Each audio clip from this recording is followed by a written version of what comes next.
ICT বিষয়ে এই যে অক্টাল সংখ্যা 8 ভিত্তিক, এটাকে দশমিক মানে সহজে কিভাবে রূপান্তর করে যে লক্ষ্য করি। তো প্রথমে এই অক্টাল সংখ্যার প্রত্যেকটা প্রতীককে ভিত্তি 8 দ্বারা গুণ করতে হবে। যেমন 1 লিখবো, 1 কে 8 দ্বারা গুণ করব, এরপর প্লাস দিব। এই 4 লিখবো, 4 কেও 8 দ্বারা গুণ করব, আবার প্লাস দিব। এই 3 লিখবো, 3 কেও 8 দ্বারা গুণ করব, সবগুলোকে 8 দ্বারা গুণ করেছি।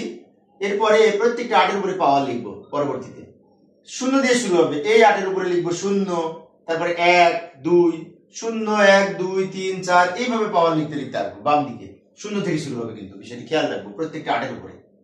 এবার সরল করবো আমরা। 8 কে পাওয়ার 2 করলে 28টা 64, তাকে 1 দিয়ে গুণ করলে 64 যোগ। 8 কে পাওয়ার 1 করলে 8, তাকে 4 দিয়ে গুণ করলে 4 যোগ। 8 কে পাওয়ার 0 করলে 1, তাকে 3 দিয়ে গুণ করলে 3। এবার সবগুলো যোগ করব। 64 আর 32 যোগ করে 96 হয়, আর এই 3 যোগ করে 99।